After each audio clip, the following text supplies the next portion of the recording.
problems encountered. Number one, counting manually. Counting manually is very crucial for it can have many flaws. Conductors, before heading to a trip, are well trained and surely to be trusted to know what are they doing. Yes. But due to the sleepless nights, weather, and long trips that they get through every day, the conductor might not count the cash properly. We invent the automatic fare collection machine for us to not be stress. Okay. And second, as the employees continued their work every day and bring people whose intentions are not that good cannot be avoided.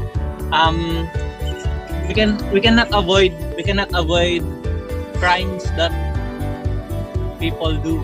Yes. Yes. Crimes that people do. It is actually happening. Not really happening. Happens. That's enough. That's enough. Virus. And lastly, virus. There have been rumors that the use of public transports has also led to the spread of the virus that is so timely. Results have not been Conclusion on public transit as a substantially vector in the spread of the virus. because we do not know who might be a carrier of the virus due to this pandemic. And passenger is high risk. However, it is used still a high risk of spread if social distancing, mask wearing, and disinfection of high-touch surface are not adhered. And that's it. We're done in problems encountered. And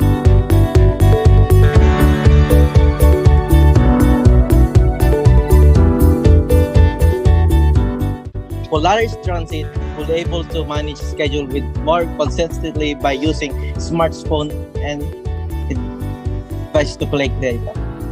For the Polaris Transit invented this kind of situation because we are effortless, especially in reserving our tickets through online, and data may reveal key information to allow transport companies to schedule according such as peak times and flow rates. The number of the people going through the automatic fare collection gates at given time. As I said a while ago, effortless.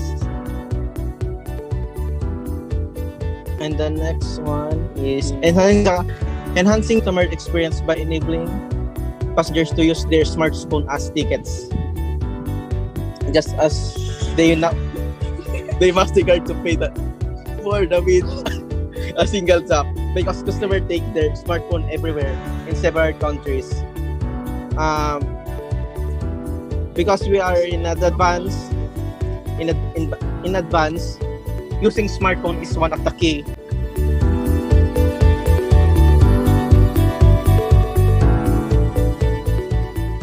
Automatic fare collection is the system proposed to address the problem of the business. The scope of the proposed system are the payment and recording of the receipts of the passengers, the passengers' access to the proposed system monitored by the management, and the computation and comparison of the current system and the proposed system. The schedule of analysis showed the timeline and breakdown of the tasks were done during the month 1 to 6. The tasks involved planning, designing, developing, installing, testing, and evaluating the AFCS or Automatic Fare Collection System. It also includes the orientation as well as the training of employees and customers. The first task is to plan and design the AFCS. After that is finalized for the initial and actual development of the system.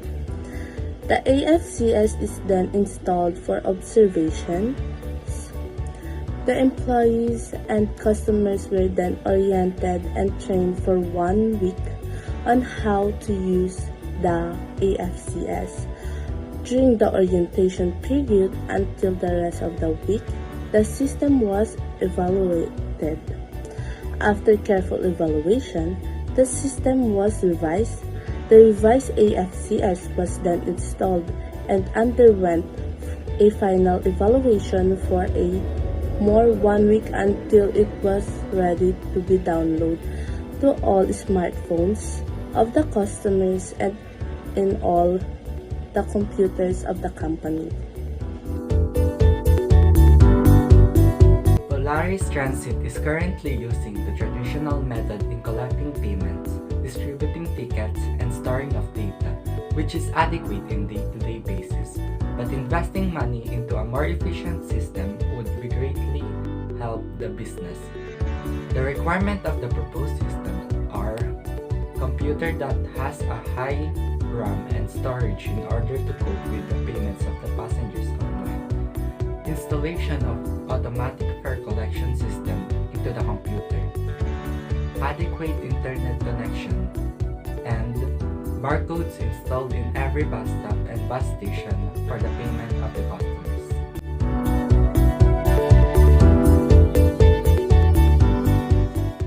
For commuters, it moreover makes traveling more secure since pulling out your handbag or wallet to form an installment can draw in undue consideration.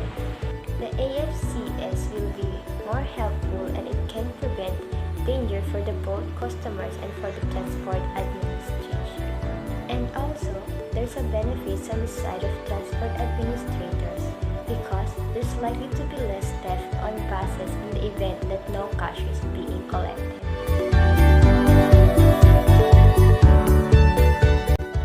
For the economic feasibility, cost-benefit analysis were made. The total cost of automatic fare collection system is 450,039 pesos. The total cost of the traditional system is 107,940 pesos. The projected cost when using the proposed system is 136,000. For the comparison of the two systems, based on the computation, current system has a low investment but the costs gradually increases over the years. These expenses is attributed mostly on the paper ink, labor, and maintenance, which increases every year. In the proposed system, there is a higher amount of investment, but the annual expenditure is good. Computation of revenues were shown for the computation of the net profit and the return on investment. For 20 buses, there is a frequency of 500 passengers. 200 were adults, 150 were students, 130 were senior citizens, and 20 were PWDs. The average fare were 365 and the total average spending were 950,000.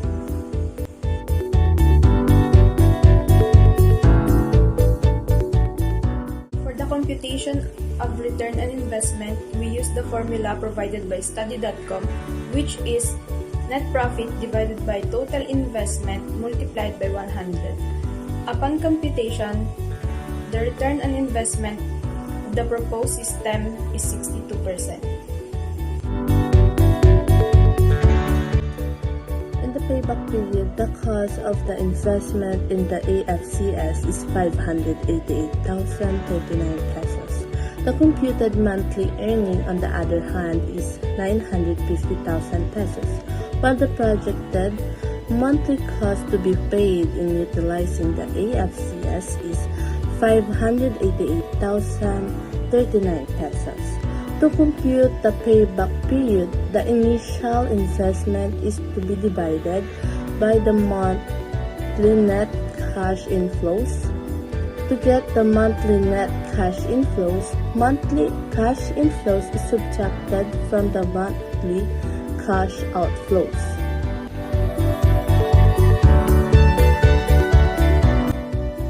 There are many benefits that arise in the implementation of this system for both the company and the customers.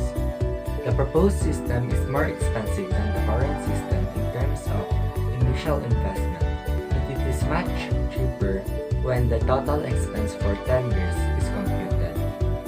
The revenue that totals to 950,000 pesos per month.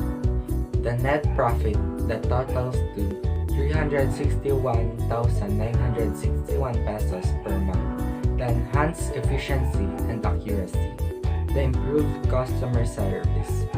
Contactless payment. Recording and storing past transactions.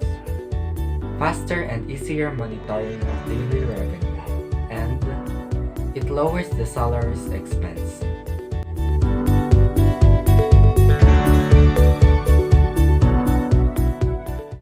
The decomposition diagram shows how the automatic fare collection system or AFCS works. As seen on the diagram, AFCS software should be installed first to both the customer's gadget and the company's operating management. For the collection of payment, upon installing the software, a barcode registration will occur that will redirect the customer to the Polaris website for processing of payments. As for the passenger booking, after software installation, passengers should use it to book for their ticket. And after booking, it will confirm and then the distribution of ticket will be made. Lastly, AFCS is also an information storage that can help to prevent losing of data, monitor the possible profit, whether it is a gain or loss, that can also help in the calculation of company's revenue. In the context diagram, the following diagram illustrates the visual representation of our proposed automatic fare collection system inputs and outputs. It also showcases the inputs and outputs in the different entities that connect them to the proposed system. The AFCS handle both the customers, conductors, and the submission of the reports to the office personnel of Polaris Transit. Level diagram of the system. This diagram illustrates a more expanded version of the context diagram. It shows inputs and outputs in the different areas of operation that AFCS regulates. It also displays more detailed about each of the specific actions made by AFCS which are not found on the context diagram. First, the conductor will check the availability of seats and inform the office personnel, after which it will update the system and will check for the list of the available seats and the availability of the ticket through the AFCS. Then, the ticket inform will be sent to the office personnel again. Then they will inform it to the customer for the available tickets and list of available seats, and also to get their order detailed, and that will finally lead into the processing of the customer's tickets.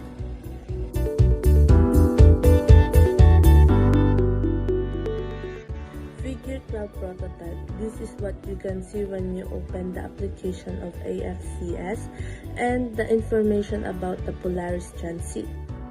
Figure 12.3 prototype.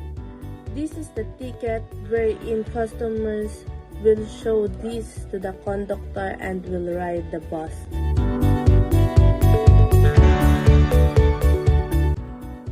Since Polaris Transit is relying heavily on traditional system in collecting payments, distributing tickets, and storing data, it is not enough for a business to prosper and grow. Like what is discussed in the problems encountered a while ago, manual calculations are not always reliable and not as efficient as the proposed system. Although the proposed system is more expensive than the current system, it is much cheaper when the total expense for 10 years is computed.